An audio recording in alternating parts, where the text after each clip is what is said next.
One day I was playing a scene, and he said,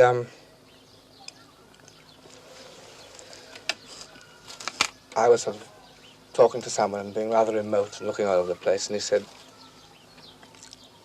a battle, a hero, doesn't look here or there, or up or down. He gives someone the plane of his face. I remember two things I'd read. One, Graves told me that Lawrence apparently never looked at anybody. He made a sort of inventory of everyone's clothes. But Kennington, the sculptor who sculpted him a lot and did all the illustrations for Seven Pillars, said this remarkable thing which I'd never understood before, which was that Lawrence reminded him of a middleweight boxer. And at that moment, something very important clicked. And I knew exactly what Abdi meant by the plane of his face, which was this. And the eyes didn't travel over the clothes, but they were aware of the hands and aware of everything that was going on. And it was at once withdrawn, as a boxer must be, and at the same time very penetrating. And this one physical thing really clicked, and it made a whole difference to the way I played him. Now, this is the way I work. I can't work with this. It's sort of exact science to me. Yes. What about his height, Peter? He was a very short man, and you're a very tall man. Do you make any effort as an actor to think like a small man? No.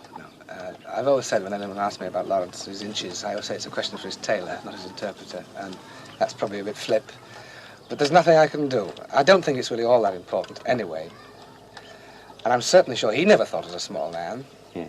And I happen to be 8'5", as you clearly implied. Yes. And I can't chop off my legs and roam around on bloody stumps, so I really have had to disregard.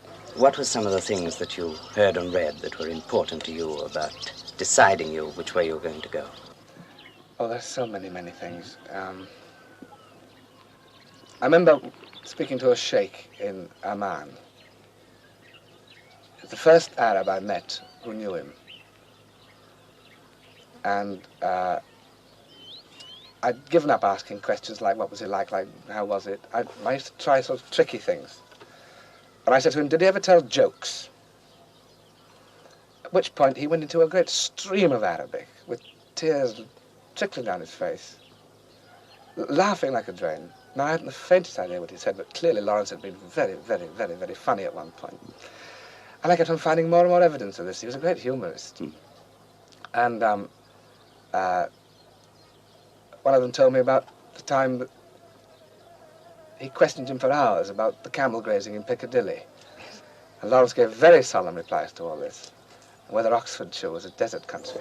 And then again, on another level, his descriptions of some of the things in Seven Pillars he did, like the killing of a man, the execution of a man. He had to execute him to keep two tribes from warring with each other, and would split up the whole thing and ruin the whole venture. So he chose, because he had no tribe, and wouldn't offend anybody, to shoot the man. He describes it very coldly in Seven Pillars. Now, I met a man who was with him when he did it, and said that indeed he did do it very coldly and very methodically, and it was rather terrible because the man was down a well and he kept on missing him. And then he went out for a drive in the desert afterwards, and went for a walk, and this man was very worried about him, went to look for him and found him behind a rock, crouched like a 2-year-old baby in the most terrible state of emotion. Now that could colour my killing of this man in the film. Of course. I could imply what would happen afterwards, without stating it.